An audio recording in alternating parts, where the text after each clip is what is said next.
Thank you so much for coming. My name is Johanna Sanders, and I am the chair of Aleinu at Congregation Vaid and Torah. We host topical, social, and cultural events focusing on LGBTQ people in their 20s and 30s. And tonight, we are honored to welcome Urvashi Vaid and Rabbi Sharon Kleinbaum for a conversation on diversity, race, gender, and civil disobedience. This is the second event in our Architects of the LGBTQ Movement discussion series. Last month, our topic was Art as Activism with Gilbert Baker, the creator of the Rainbow Flag, and we enjoyed a wonderful tour highlighting the carefully preserved murals and art installations around the center. The video is available on our website if you're interested. This month, we continue our in-depth look at the fight for LGBTQ civil rights by listening as our heroes, trailblazers, and advocates recount the genesis of the modern movement and also deliver a challenge for us to envision what LGBTQ identity and activism will mean in the future. Aleinu in Hebrew means it's up to us. And so we take on that challenge as the next generation of activists finding our place in this movement.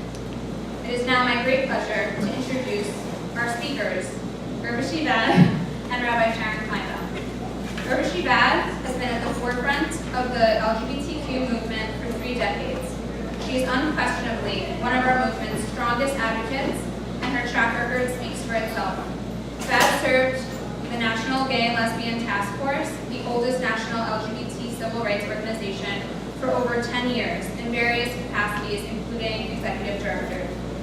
She has been the executive director of the Arcus Foundation, the deputy director of the Governance and Civil Society Unit for the Ford Foundation, a staff attorney at the ACLU National Prison Project, and is currently the director of the Engaging Tradition Project at Columbia Law School's Center for Gender and Sexuality Law. Vaid is a prolific writer. Her most recent book is entitled Irresistible Revolution, Confronting Race, Class, and the Assumptions of LGBT Politics. And she is the founder of LPAC, the first lesbian political action committee. And in 1998, Vaid founded the National Religious Leadership Roundtable of the National Gay and Lesbian Task Force with our own Rabbi Kleinbaum as a founding member. Rabbi Sharon Kleinbaum has served Congregation Vaid and Torah, the world's largest LGBTQ synagogue, proudly since 1992. Under her leadership, CBST has become an important voice of Judaism and the LGBTQ movement. Rabbi Kleinbaum has been a strong human rights activist since her first year at Barnard College, leading protests against the school's investments in South Africa and against the proliferation of nuclear weapons. She stands up to be heard and counted, which has resulted in over 10 arrests for civil disobedience. Rabbi Kleinbaum has served on many committees, including her current positions as a commissioner on New York City's Commission on Human Rights, a member of Mayor de Blasio's Faith-Based Advisory Council, and a member of the subworking group on social justice for the U.S. Department of State's Religion and Foreign Policy Working Group. Rabbi Kleinbaum has been named one of the country's top 50 Jewish leaders by the Forward and the Jewish Week, and in 2012, the Reconstructionist Rabbinical College awarded her their highest honor, the Keter Shem Tov Award. Both our speakers are incredible activists who have put their lives on the line countless times for countless movements. Please join me in giving a warm welcome to Urvashi Vaid and Rabbi Sharon Kleinbaum.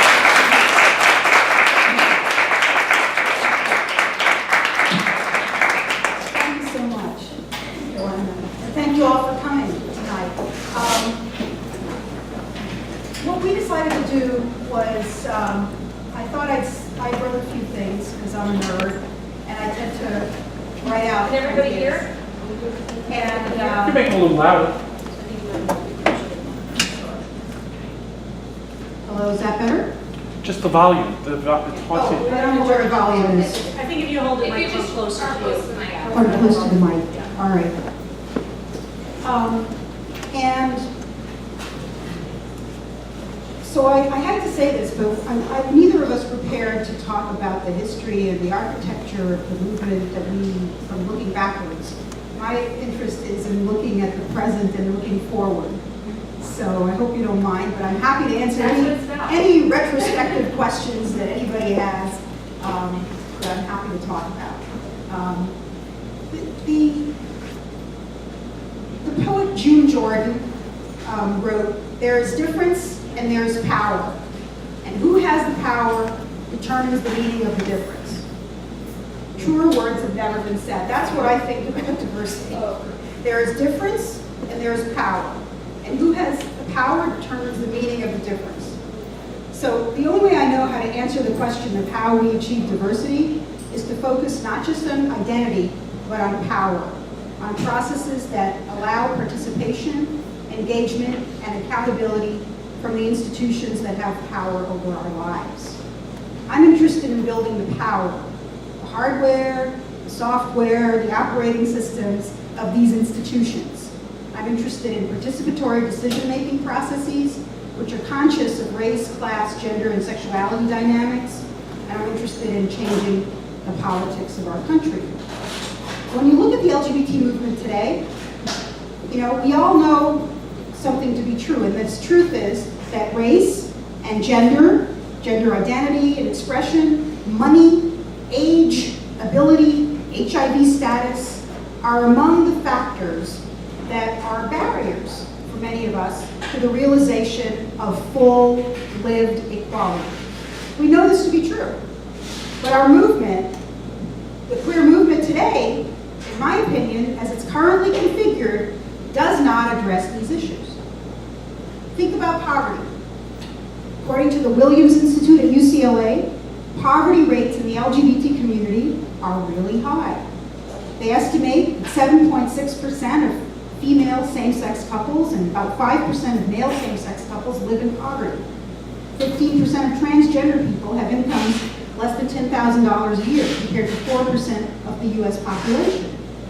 Old LGBT people disproportionately live in poverty, reflecting the general experience of aging in many of in this country. Large numbers of homeless youth are queer. Large numbers of the foster care system youth are queer. 39% of LGBT adults have a child, and single gay people raising children are 3 times more likely to live in poverty. All this data you can find online at the Williams Institute website or the Movement Advancement Project website. These are little think tanks that document this. We also know that racism is a reality for the 1/3 of our community who are people of color. 1/3 at least of our community are queer people of color. And biased immigration policies, we know, affect an estimated 270,000 undocumented LGBT immigrants. Disparities based on race damage the lives of people of color in employment, in healthcare access, in educational access, through over-criminalization, through over-policing. Yet, the mainstream LGBT movement has not fully committed itself to racial justice. Turn to women. Women in the US, around both cisgender and trans women around the world, face a level of misogyny so high, it feels as if feminism never happened. Violence is rampant, sexist imagery and language are pervasive, misogynist attacks on women are found in every medium, and legal threats to reproductive justice and reproductive freedom everywhere in this country. Yet, we are part of a movement, even though it affects a huge percentage of our community, that does not consistently speak up about reproductive justice, does not really focus today on women's equality, and that's a real problem. Gender nonconforming and transgender people experience the most extreme forms of discrimination around. In securing housing, in employment, in healthcare. They face exclusion from laws that we have passed that protect sexual orientation. They're 4 times more likely to experience unemployment. And still, the fight for trans rights has been too slowly embraced by many LGBT organizations. We know that police profiling of queer people of color and transgender women especially is absurdly high. 5% of respondents to a recent Lambda Legal survey of their own list reported that they'd spent time in jail or prison. A lot of people. And huge numbers of people in our country are part of the prison industrial complex or experience it. And despite the passage of acts like the Prison Rape Elimination Act, LGBT people who are incarcerated are 15 times more likely to be assaulted in detention than those in the general population.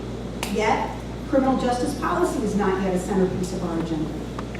So the questions that confront the LGBT movement today, in my opinion, are whether we are willing to retool our movement to push for the redistribution of economic resources and political power that is needed to change the lived experience of queer people in all parts of our community.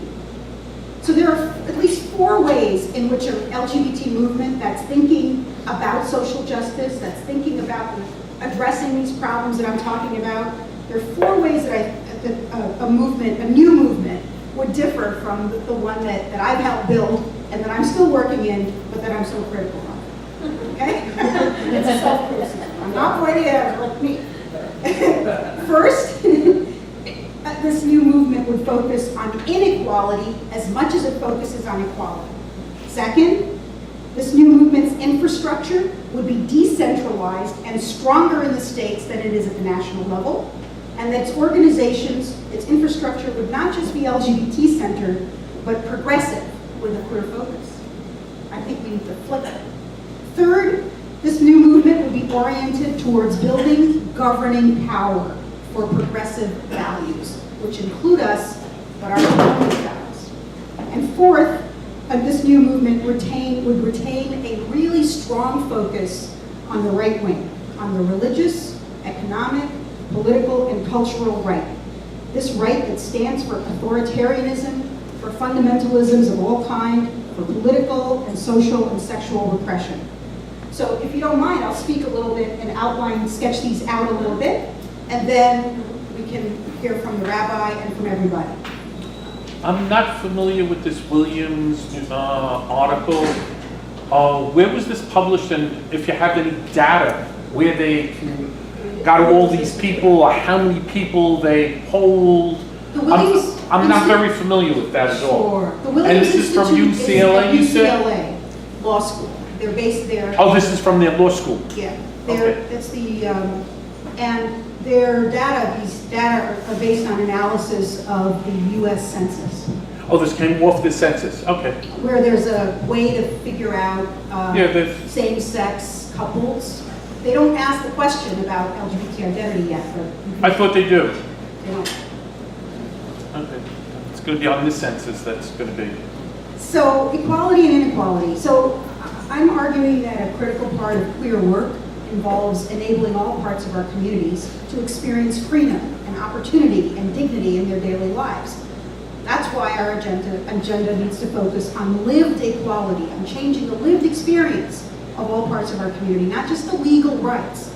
Because we've learned from the experience of the women's movement that you can change legal rights and still not change the lived reality, right? And so if we were to focus on inequality rather than equality, or in addition to equality, it's not an either or, we would begin to address inequalities caused by the current economic system, by structural racism, by the logics of the gender binary, by law. An LGBT movement that thinks about inequality would vigorously join the fight for social services for poor people and would fight against the economic policies that promote austerity for the poor and prosperity for the already wealthy. A movement thinking about the inequalities in our community would fight for the living wage for all working people, and it would stand with unions as they expand workplace benefits to include paid sick leave and childcare. God forbid we should have childcare in the workplace. We don't, to this day, as a routine thing. I mean, it would defend the personhood of women. Tell us what you really think. We used to have a chant in the old days. It was my favorite chant at any demonstration. It was, we're tired, we're cranky, and we don't like the government. That's how I feel. Our movement should defend the personhood of women. You know, we don't have that right even today. And work against violence and legislative discrimination. Our movement should address the anti-Black racism and colonialism that exists in our country. That means addressing criminal justice sentencing reform, disproportionate and messed up policing practices and over-incarceration, disparities in healthcare, HIV criminalization, wider access to treatment, in the way, and all sorts of issues. So in short, a justice-seeking movement will be focused on ensuring the survival of all parts of our community. And to do that, it would have to work on ending income inequality, violence, and poverty. So the second point I made was I think we need a new queer infrastructure. We've got to go deeper and wider. The existing queer infrastructure might seem to be very robust. You know, I mean, it's come a long way from 1979 when I got involved. When I started working at the National LGBT Task Force, as it's called right now, LGBTQ Task Force, it used to be called the National Gay Task Force. And I started as a volunteer, and I got on the board, I was elected by the membership, and then I eventually became the communications director. When I joined the staff of NGLTF in 1986, there were 5 of us on staff, and we were among the largest of any organization. Lambda had maybe 2 people, HRCF, as it was called, had maybe 2.5. It was a really different time, and that's just, you know, a few years ago, 1986. Today we have, the Movement Advancement Project, another think tank that I'm referring to you, did an analysis of the GuideStar database, which is, catalogs what all nonprofits have to file a particular tax return if they're formally organized nonprofits. And GuideStar collects those tax returns, which are called Form 990s. And you can do a lot of snooping around about nonprofits on that website. So MAP, Movement Advancement Project, identified in 2013 447 LGBT-focused nonprofits in the GuideStar database. These groups spent more than $727 million in 2013. They went on to survey 37 organizations in depth. They always do that every year. And those organizations, those 37 are the largest organizations, combined to spend about $210 million. They employ 837 full-time staff and had 677 board members, just 37 organizations. So, this looks like a robust infrastructure. But think again, right? We know the truth of how we've done this movement's work. If you look at the statewide queer organizations, a survey of 44 statewide organizations conducted by the Equality Federation in 2011 revealed that most were under 10 years old, a third of them have no paid staff, and 85% of them have fewer than 6 staff people. If you took out the 2 largest state organizations, which is California and New York, the median budget of these state organizations is about $140,000.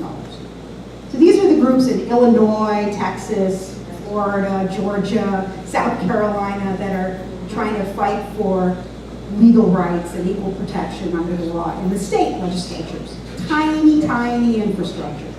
But my argument is that really to achieve and to sustain legal and cultural change, we need more than a queer infrastructure alone. We actually need a strong progressive infrastructure.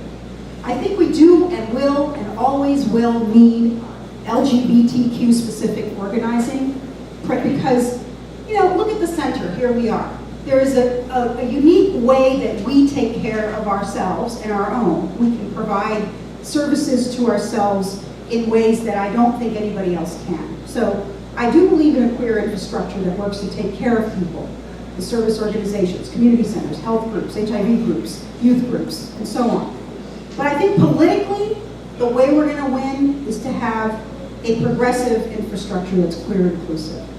We can't do it on our own, and we haven't. Every time we've passed some bill or law, it's been done in partnership with a wider circle of people. The good news, in my opinion, is that this progressive movement that I'm longing for, that I've been whining about for 25 years at least, is here. It's your generation of people. It's in the Black Lives Matter movement. It's in the immigration rights movement. It's in these places where it's in the reproductive justice movement. So there's a way in which, but these emergent forms of intersectional politics, of race, gender, class, sexuality organizing are largely under-resourced They are not big staffed infrastructures. They're like our movement began, right? They're in the streets, they're volunteer led, and yet there is, like, to me, that is the future leadership, the present leadership, where the most innovative connections are being made, and the push is coming for real change to be made. You know this, but I'll repeat it. Change, power yields nothing without a demand, right? The old adage, I don't know who said it, but I've quoted it for years. Power yields nothing without a demand. You said. Thanks, Sarah. I think it was probably some like jerk, like Stalin or something. You know, jerky people say things like that.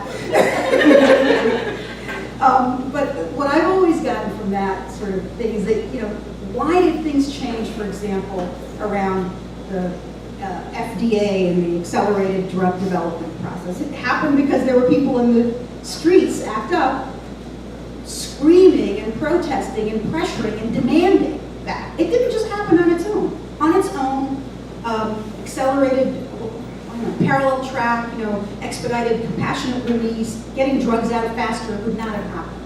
It would have happened much slower. So that's just one example. Hang on a second, let us finish and then I'm happy to take your questions. So the third idea was, the third shift that I'm arguing for is that the movement should work to build governing power. And that's a pretty basic point. But when I started out in activism, we were all very scornful of electoral politics. Look at me today. I helped start a lesbian super PAC, which all of you can join. You don't need to. It's one of those rare PACs. If you just sign up, you're in. No money required, or $1. We'll take it. But the idea that electoral politics was where we were going to actually change things was like disdainful to people in the 70s, right? We were like, ugh, it's power, people in the streets, that's what's going to change things. Well, it's both. I was a political science major and I wrote a paper, this was 1978, 79, that said, don't vote, it only encourages them. So we were completely contemptuous. And it's a mistake Yeah. to think like that. We have to have governing power, means electing progressive candidates, organizing the money to influence those politicians, a legislative strategy. And how are we going to get there? It's that new electorate. It's the electorate that Jesse Jackson in 1984 talked about, the Rainbow Coalition. He helped build it, but it really elected a president in 2008. And yet, we have not yet organized that new American electorate, as it's called.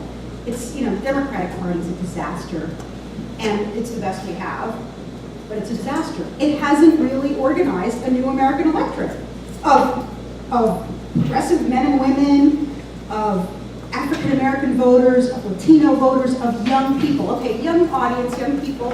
How many of you are registered to vote? Just curious, no shame here. Good. How many of you actually voted? Good. Oh, that's okay. How many of you are not registered to vote? A few. Good. Well, thanks for sharing that. It's okay. But this is a rare crowd. When I ask that question at many campuses, if I'm speaking, you can't believe it. Maybe a third of the room raises its hand and says they've registered, and then it drops a bit more about who voted. So you're fantastic that you're participating. When I say governing power, you got to have the power to continue to maintain the gains that a movement makes. And I'll call it back the women's movement. Why is it that we're seeing cutbacks and rollbacks in the freedom and autonomy of women to control their own sexual and reproductive lives? It's because we don't have political power, even if we're 50% of the electorate. That's crazy. So we got to do that. And finally, to win the future, we've got to never forget that there's a right wing. Seems like a dumb point, maybe it is. But, again and again, people have amnesia about the existence of right-wing fascists. Historically, there's a lot of amnesia about the right. And a lot of wishful thinking. Oh, they're not so bad. Oh, they're not really after me. Oh, we can work with them, reach across the aisle, and they'll cut off your hand. There's a bunch of people who say they will never, ever, ever, ever accept homosexuality. There's a bunch of people who say women should be subordinate to men. And that, there's so on and on. And I think that to me, there's a difference. I think we have to keep a focus on those kinds of movements on the right that are pushing these views. We have to engage them and refute, rebut, and fight back at every step. And that's part of the reason why I helped start the Religious Roundtable those many years ago. To respond to the critique from religious fundamentalism and from the religious right, we needed a faith-based voice. And it was there, but it needed to be lifted up and supported and enhanced. So that's one way to fight back against the right. It isn't all like, oh yeah, name calling. That's not what I'm talking about. Although I've engaged in that too. I'm ashamed to admit. But it's about engagement. It's about dialogue. It's about moving people forward. But it's also about saying no. This is not what our view of constitutional democracy is. It isn't it's defending secularism, which is a bad word. They've made it a bad word to talk about living in a country where you're not a theocracy. Well, I don't want to live in a theocratic state. I don't want to live in a country where there's a religious order that is governing us. And think about what our opponents in the Tea Party, even in the Republican Party, are saying. The Judeo-Christian heritage of our country needs to be honored. Well, I'm a Hindu, so I guess I'm out of it. But, sorry. Goodbye. You know what I'm talking about. Hobby Lobby, the religious exemptions to civil rights laws, this new wave of undermining the gains that we've made. Watch out. That's the right. So that's what I'm saying. There's a way forward, in my opinion. It's these kinds of shifts that we make will be a really vital movement for the next 100 years. And you know what? I think we're going to be needed. We queers, we women, we progressive men, we spiritual people who think about justice. We're going to be needed 100 years from now. Thanks.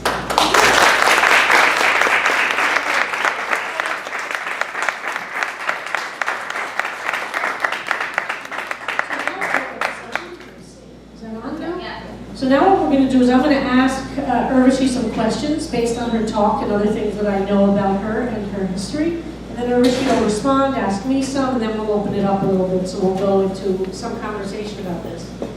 And I want to emphasize something, one of the pieces that both Johanna, and thank you for that wonderful introduction, and thank you, Johanna, for organizing this and for continuing this series, which I think is really superb.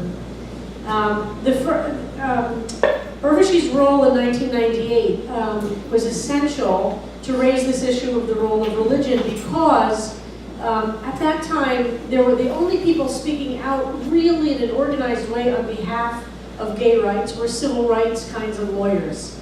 So you would see on the TV shows and in the public discourse, the right wing was largely the voice of right-wing religion, using God and morality and issues of values to talk about their anti-gay agenda. And on the progressive side, it was lawyers talking about civil rights.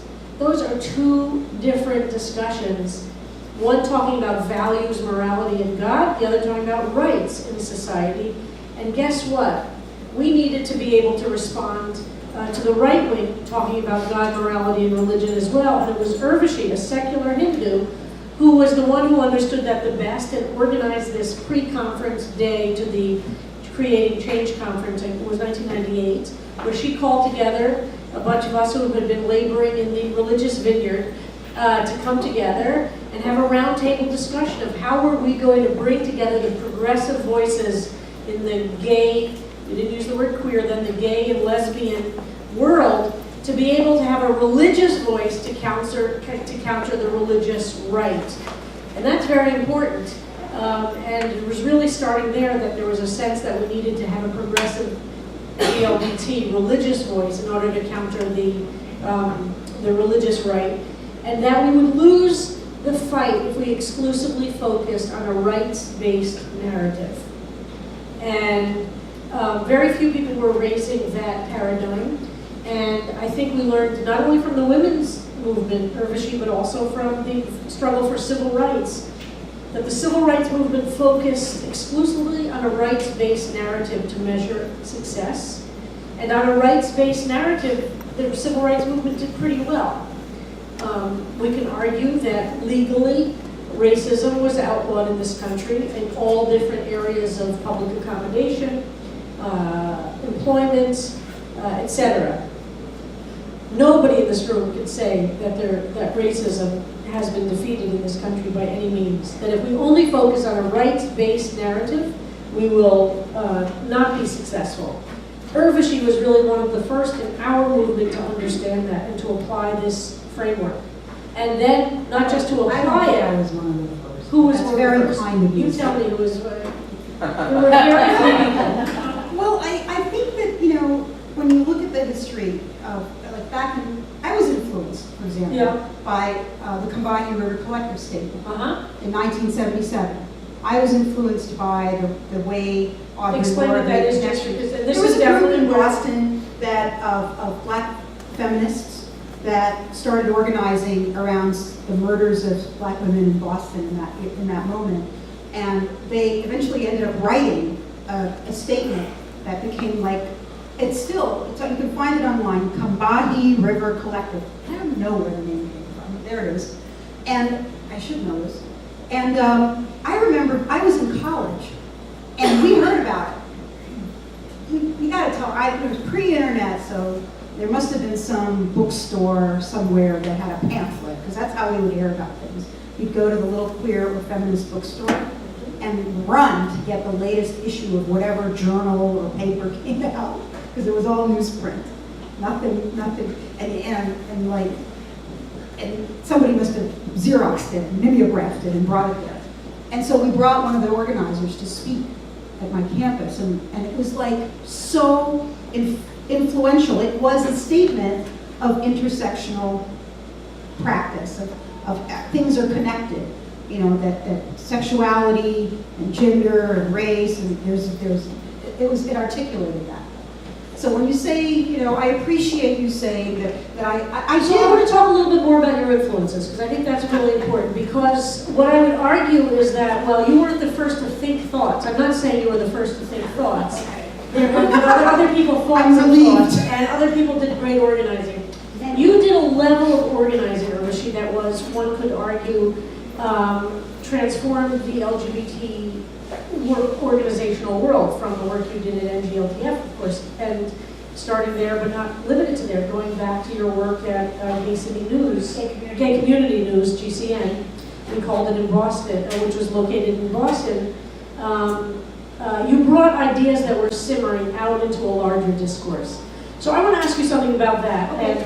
And tying it into some of the themes of your talk today, I think there's been a strain of attention in the movement from its inception, certainly from the 70s when both you and I got involved, this tension between, are we struggling for equal rights or are we struggling for revolution? And that tension about who we are as an LGBT world or a gay world back then existed then.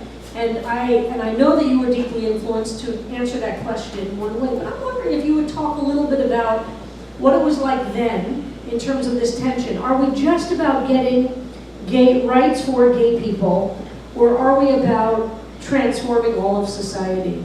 In your talk, you're making it pretty clear where you see the future.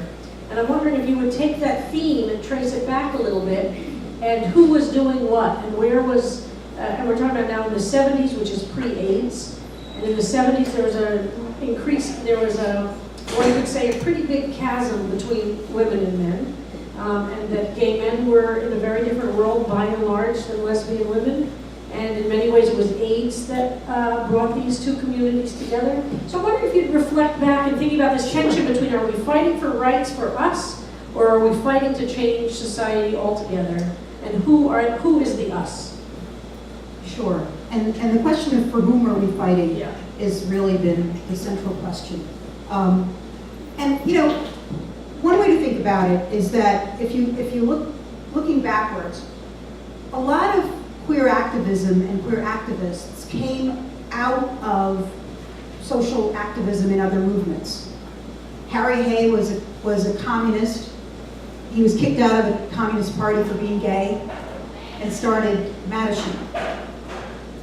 You know, and then went on to start Radical Fairies, and you know, kind of an amazing person for when he was. The women who started DOB also were very daughters of Bilitis.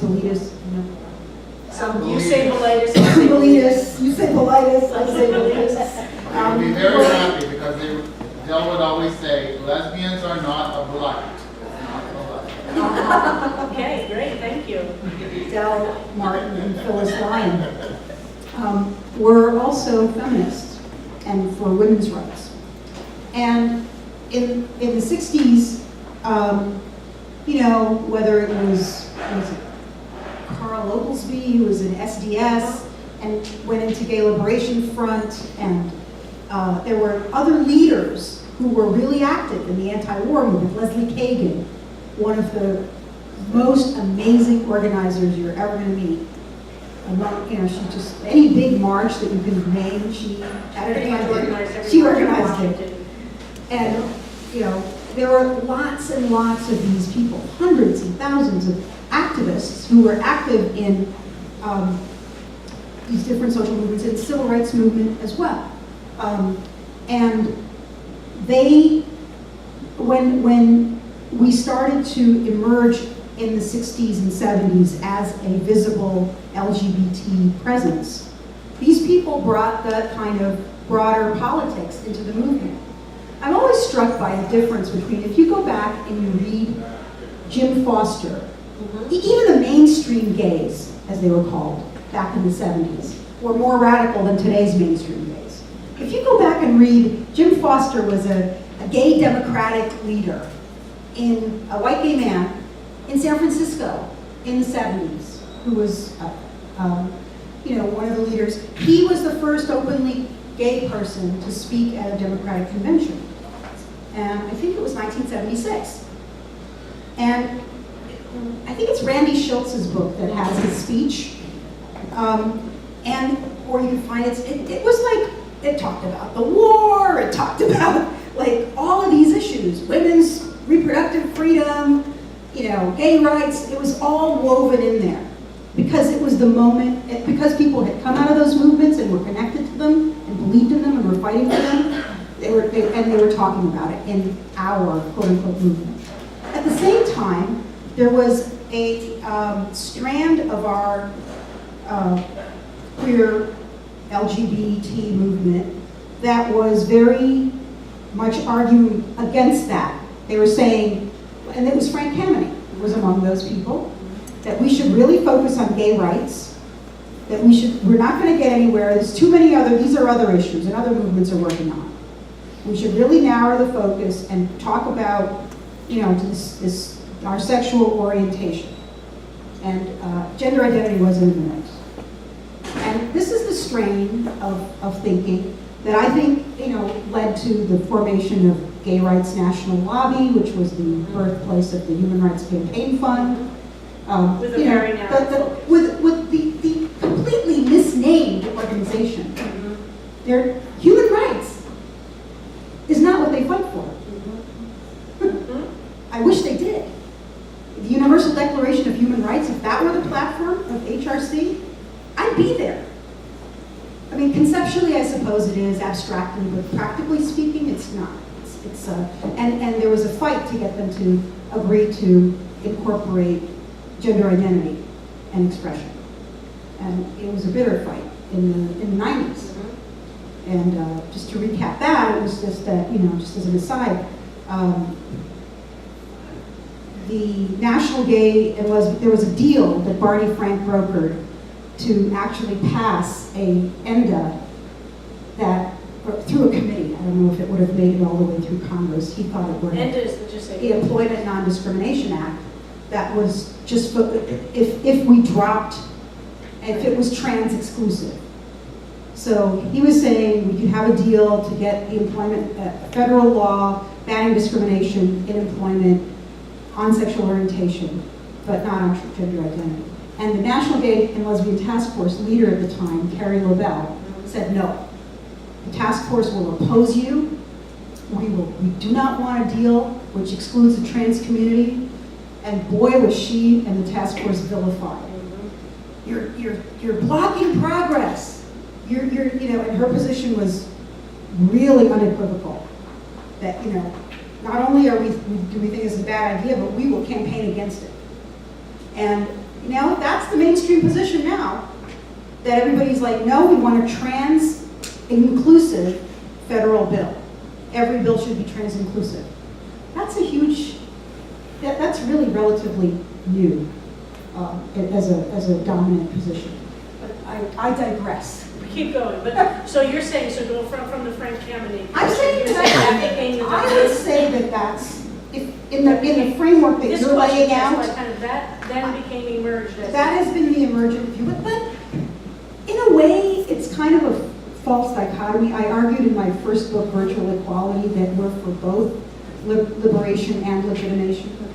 You know, that everybody is, that I don't like the either or in anything. Right. I So like you're both rejecting ends. it. So you wouldn't say that's a tension within the movement, even if you reject it?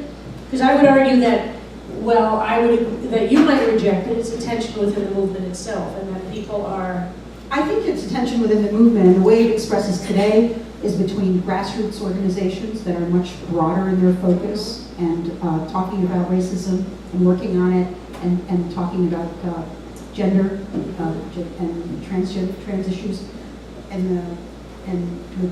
yeah, there's a tension between that and the legally focused groups that seem to be, even though they're doing more than they seem to be mostly about marriage equality and non-discrimination laws. So to follow up on that a little bit, to keep pushing this, we've seen as these issues of marriage equality in states like New York has been achieved, we hear that some of these organizations that you quoted from the MAP project, from MAP, that with the funding, is now dropping off in some places. I've heard New York State, things like Empire State Pride Agenda, if that's true, I don't know. Yeah, mass equality is struggling. So funding is dropping off, and are we seeing a transformation of the world now of these organized LGBT organizations saying, closing up shop, so to speak, or moving towards a place of one could argue that if you're fighting for a goal, it's good to not have too many goals, right? You want to focus, and another argument is you have to stay very, very broad, but that is also a difficult thing to achieve. So, well, I think, if you think your goal is just to pass a law, then when the law passes, you have no goal. right. But if you think that your goal is to pass a law in order to extend its reach to everybody and change the way people live who are LGBT, then you've got a lot more work to do. But that's what I'm pushing you on this a little bit, because I think that's your perspective. I don't think that's a larger movement's perspective. Well, I think that you'd be surprised how much the lived equality framework has advanced.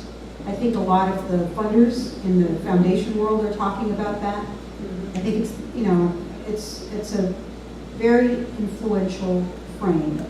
And you have to credit people like Dean Spade and others who went out there and critiqued legal equality, coming from a whole tradition of critique of formal legal equality from the civil rights movement. So do you think the focus on marriage was wrong?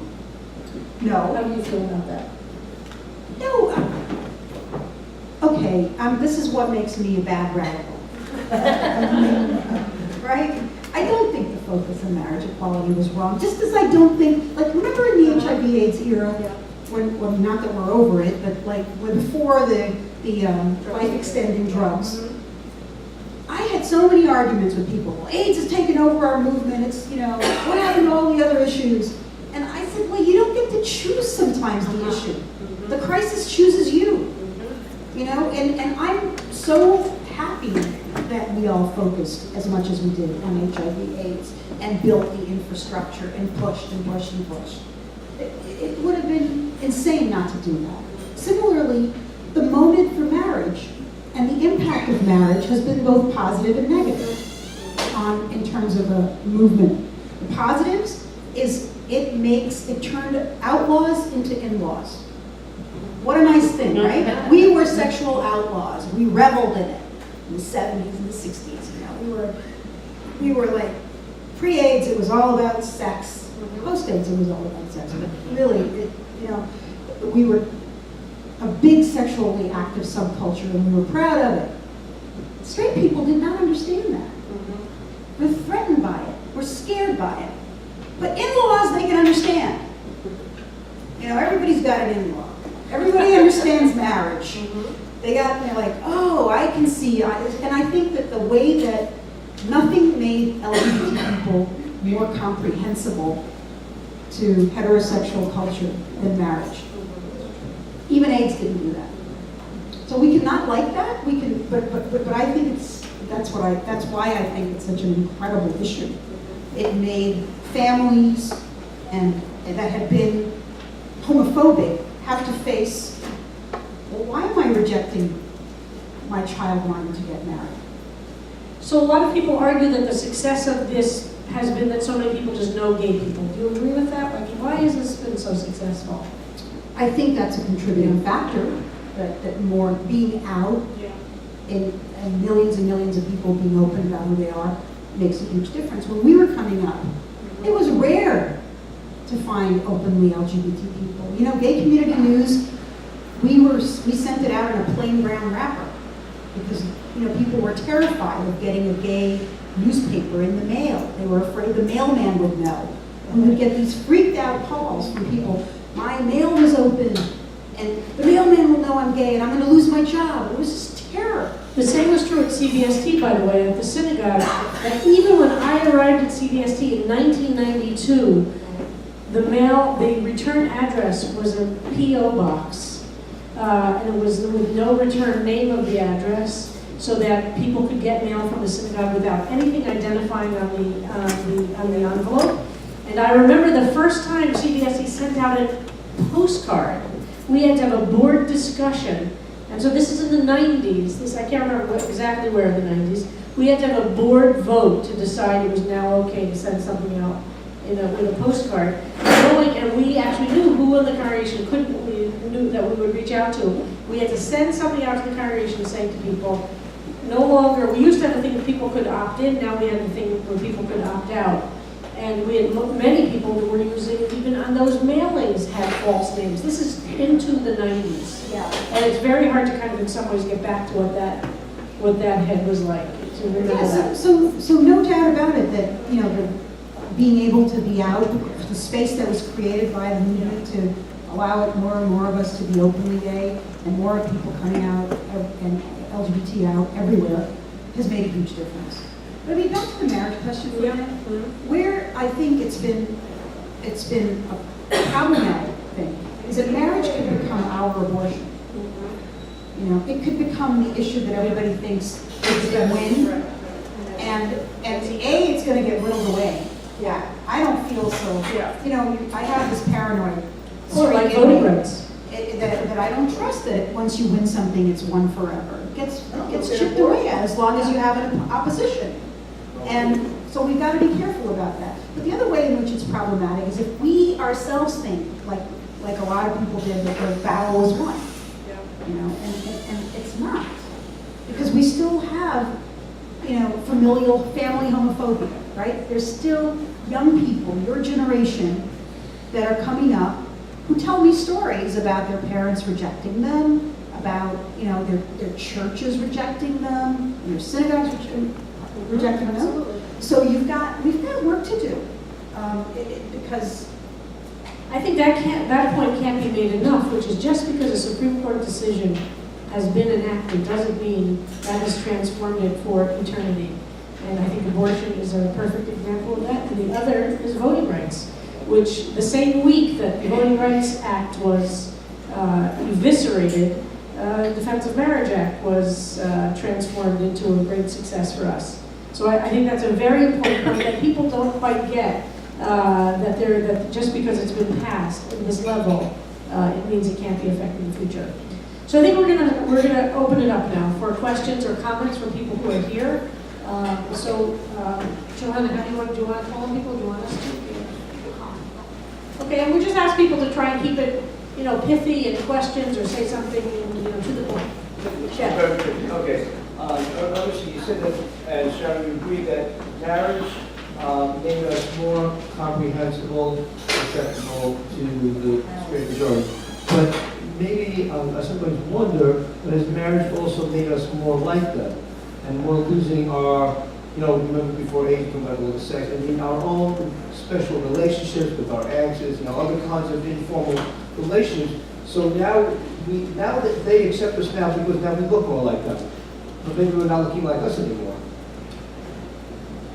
I think it's a really important question that nobody can have the answer to, right? Because some people want to look. We're such a varied community. I want to tell you a story from my perspective at the synagogue, which is fascinating to me. Right, this week we're in the middle of interviewing rabbinical students to be our interns in the coming years. This program we've been doing for 20 years. Rabbinical students come in and serve as interns. In the early years, gay students would not apply. They would tell me they were so closeted in their rabbinical schools that if they applied, somehow they would be outed by applying, and they were so terrified of just having on their resume that they worked as a rabbinical student at CBST, they couldn't do it. So we got these great progressive, there were some who didn't care, but mostly we would hear that. So we mostly had progressive, straight students. We had a couple of gay ones. Then there was a period of a few years where gay rabbinical students were really happy to be at CBST and great to be out. And we're now back, or I should say, the next step has been there are all these rabbinical, I've had this conversation with 3 rabbinical students this year who have said they would love to be at CBST, however, they don't want it on their resume. So hearing the same thing as I heard 20 years ago. But why don't they want it on their resume? Because they don't want to be known as gay rabbis. They want to look. They want to be they want to be known as rabbis who happen to be gay. And if they have on their resume that they worked at a gay synagogue, a future mainstream synagogue will look at it and say, "You have an agenda as a gay person. You're militant as a gay person." But if you come to us married with a kid, you'll fit into the rest of the culture in our synagogue. So it's really interesting, Chef, because I see it in this way that if you come to us as a gay person, but look and your family structure is like our family structure, then you're acceptable. If we think you at all have a militant agenda, we don't want you. So I've had 3 say to me, they want to be rabbis who happen to be gay, not gay rabbis. And if they're too affiliated with the gay organization, synagogue, or movement, they'll be known as gay rabbis, which they think will sink their careers. So it's like, I feel like we've gone a weird circle, and we now have lots of rabbis who are successful in the mainstream rabbi world who are married, and they can talk about their wives or husbands, and it's a same-sex partner. And if there are a couple of kids thrown in, all the better, and a dog and a cat, and it's, But what's troubling to me is that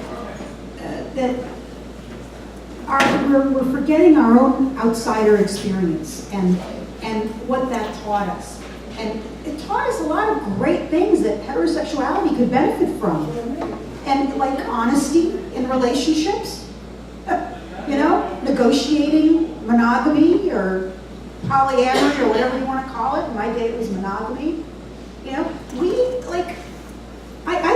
I argued in virtual equality that one of the ethical things that we had to contribute as a movement to society was the idea of living honestly. I'm not saying every queer person lives honest lives. I know plenty of people who sneak around and cheat on their partner and all that crappy stuff, right? But in my day, we had this notion, because we didn't have marriage, we had to negotiate our relationships. And if you were involved with, I've been involved with Kate for 27 years. We've been monogamous, we've been non-monogamous, we've talked about it. And it's like an ethical commitment we make to each other. And it has nothing to do with a piece of paper from City Hall, right? It's about how we want to live and make the family that we were inventing together. And the whole idea of community as family was another wonderful queer invention, because we invented it, because we needed it, because many of our families rejected us, so community and friends became our queer family. Why lose that? Why become nuclear?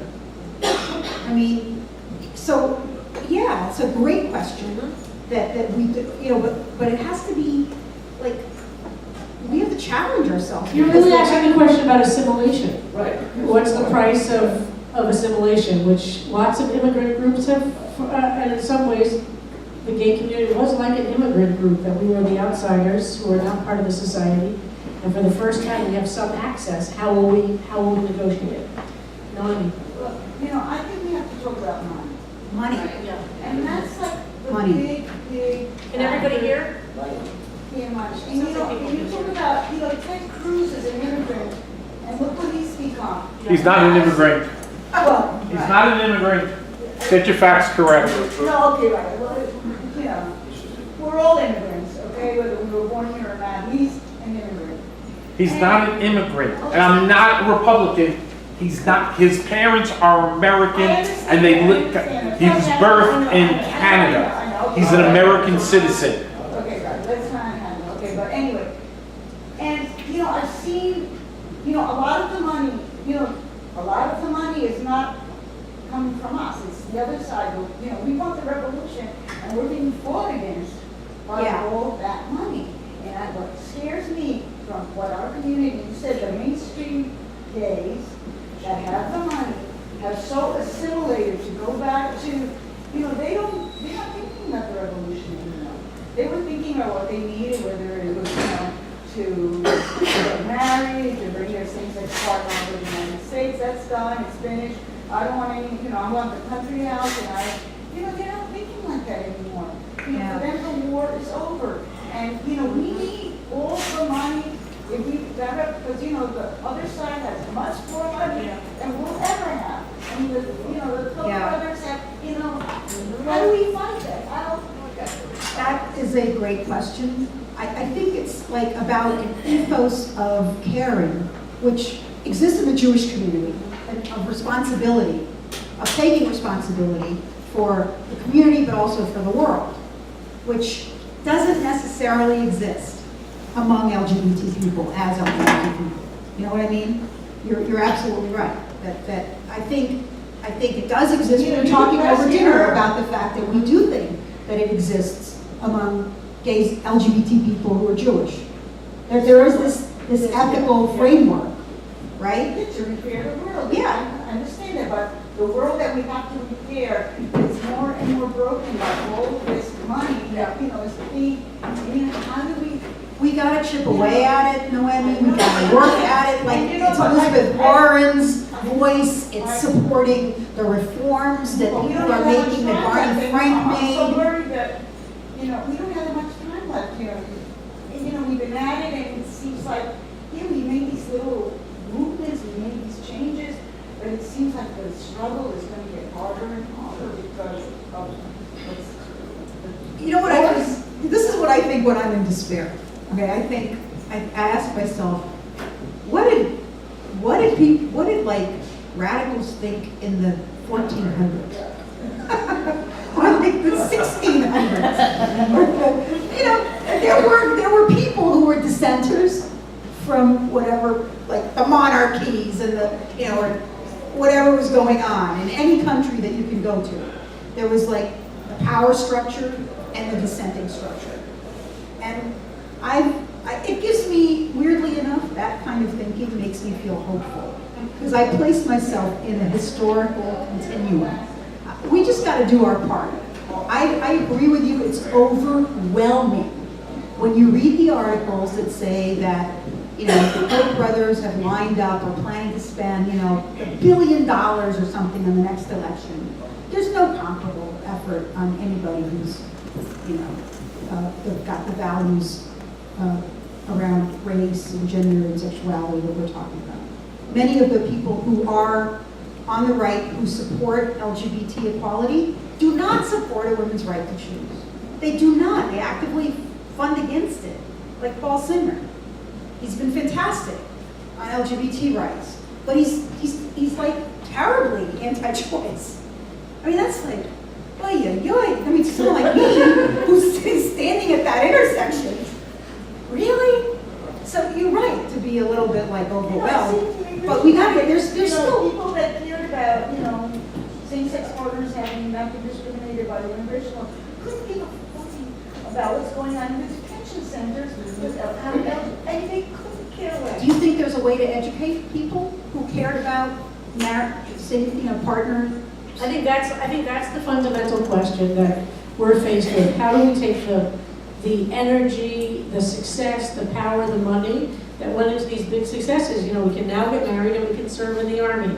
These are enormous changes in the landscape. Some of us are against the Army, but we can now serve in it, okay? Or that's a huge thing because it's the biggest employer in the United States. That's not a small thing. That's enormous. I mean, I argue And it's this the all the biggest time. employer of working class. Exactly, and people of color. It's like a huge. Educational access points. Absolutely. I'm giving you that's an example. There was a lot of fighting in the movement about whether that was a focus or should be a focus or not. The campaign for military service, CMS, back then. I was strongly for it. Me Military too. freedom. So this becomes the issue, though. Here we are. How do we? Some of you have heard me talk about the parallel, I think, in some ways, to 1967 for Martin Luther King. He had these enormous legislative victories of the 1964 Civil Rights Act and the 1965 Voting Rights Act. You'd think he would be celebratory and, standing on top of the mountaintop saying, I see the promised land, as he would say with a sense of sadness the night before he was assassinated. But instead he wrote his final book of his 4 books, which is the least known book of all of his books. Where do we go from here? Chaos or community? And he was precisely talking about this moment of great victory because he says in this book, looking around America of 1967, more black people are dying because of poverty and in the Vietnam War than were dying in 1963 from the racism of the South. The poverty in the North was killing more black people and oppressing more black people than the racism in 1963 Alabama. That's an amazing thing for King to say. He moved his family from the South to Chicago in 1967. He said, this is where the fight is, this is where the struggle is going to be. If there's no economic justice, if black people do not have access to jobs and education, what difference does it make if there's a Civil Rights Act of 1964? This is King in 1967. And then on April 4th, 1967, he gave his famous anti-Vietnam War speech in Riverside Church. The civil rights movement was furious with him. Like what you described, they said to him, you're alienating the government which has supported our civil rights bills, and now you're extending civil rights talk to the Vietnam War. You're undermining the movement. People stopped talking to him. King was vilified. He was demonized. He was actually ejected from the civil rights movement. President Johnson, never spoke to him again after April 4th, 1967. In that speech, he talked about the triplets Yes, exactly. of militarism, racism, and materialism. That those were the enemies. He was making the speech of intersectionality that brought it all together. The civil rights movement rejected him. President Johnson never spoke to him again. He was never again invited to the White House. And a year later, to the day, he was assassinated. And in that year, he's focused on economic justice. And of course, we know he was assassinated not at a demonstration for civil rights.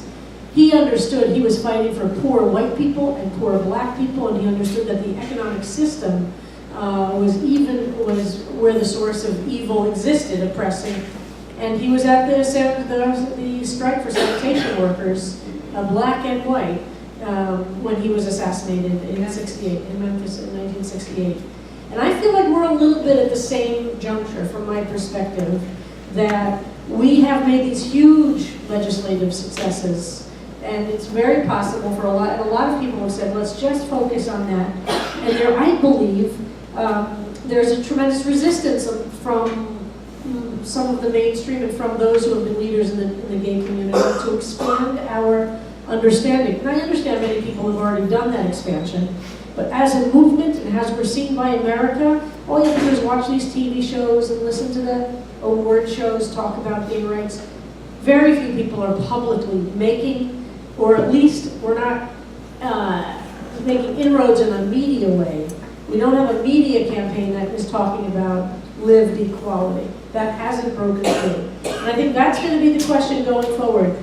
Are we going to be focused on our assimilation as gay people into the larger society alone? Or are we going to be part of transforming society? And well, I do believe that on a particular political campaign, it's okay to make a choice. I'm working on this issue. I'm going to do coalition work to get that issue. I think there are big questions whether we, by being so single-minded and many of our dollars have sacrificed something, and only time will tell. I get a great deal of strength from the very famous quote that we have in the Mishnah, which is, "It is not your job to finish the task. Lo lacham lo.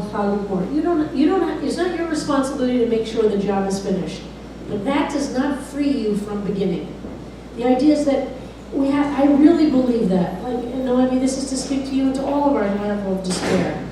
The actual responsibility we have is not to achieve success everywhere, but we have to try, and we have to believe that there will be others who will pick up whatever we do and do something else with it. We have to believe that, and that's why I'm so proud of Johanna and the work of the Aleinu group at CBST to really energize and to increase dialogue and debate and discussion among different generations, because that is really the only hope. Because none of us can carry any single thing alone, but that there will be other people picking up and taking things maybe someplace that we couldn't have predicted. But just feeling like my job isn't to make sure it's all going to be solved, but my job is to do something. And I want to leave you with one image that I've learned, that I think about a lot. I have 2 dogs, which I love very much. And I walk them all the time, of course. And so I do a lot of thinking on my walks with these dogs. And I'm very aware of dog poop issue. Oh. And how it gets cleaned up. I do. And I think a lot about how the dog poop issue got solved in this country and in this city. You know, it used to be okay. People never picked up the poop, right? It was disgusting. There was no sense that it was the responsibility of the owner to pick up the poop. It's an amazing revolution in this country, right? Everybody knows they should pick up the poop. But even though it's now a law, and everybody knows it's a law, still some people pick up the poop, and some people don't. And not only that, I realize in all of my dog walks, this is a metaphor. And not only is it a metaphor for the fact that some people do what's right and some people don't, even though there's a visible, obvious thing they're leaving behind, it's not a metaphor. Some people, there's a guy in my neighborhood who said to me when I moved into the neighborhood, I was lamenting that some people don't pick up their dog's poop. And it makes the rest of us look really bad. He said, here's what I do. I have 2 blocks. He told me the 2 blocks, not around the block, 2 sides of a block that I consider mine in the neighborhood. And I make sure there's no poop on those 2 blocks. I can't take care of the whole neighborhood, but I take care of my 2 blocks. And that's what I see my commitment. Not only do I pick up my own dog's poop, he said, but my job is to watch out for those 2 blocks. And he said, you know what? Just because I have noticed that since I make sure when I go out to walk my dog in the morning, I pick up everything that's left on those 2 blocks. He said he's noticed that fewer people leave their dog poop on his 2 blocks.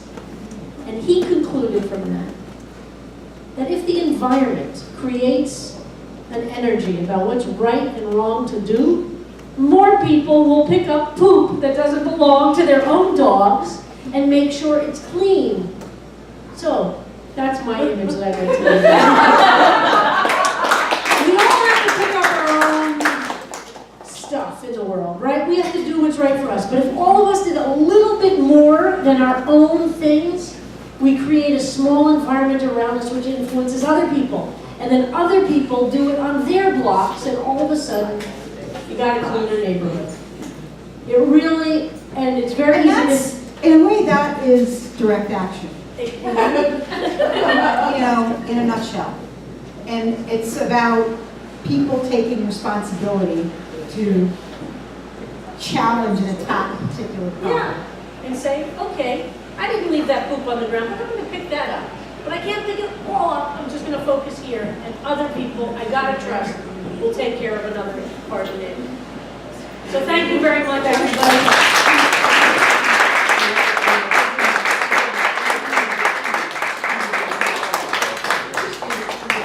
Thank you so much, Sir Rabbi Kleinbaum, and all of you for your great questions. The next event in our Architects of the LGBTQ Movement discussion series will take place here. The next event of our Architects of the LGBTQ Movement discussion series will take place here on Thursday, May 14th, with former and current Center Executive Directors Richard Burns and Glenda Testone on the topic of LGBTQ Community Centers Movement, State, City, and Federal Advocacy. The following 3 topics will be legal advocacy and impact litigation, caring for our youth, and envisioning the future of LGBTQ affirming media. Information about those speakers and dates will be announced soon. We hope you will continue to join us as this series unfolds, and for information on Aleinu or CBST, please come up to me. I'm happy to answer any questions. And feel free to enjoy some refreshments in the back, and thank you so much for coming.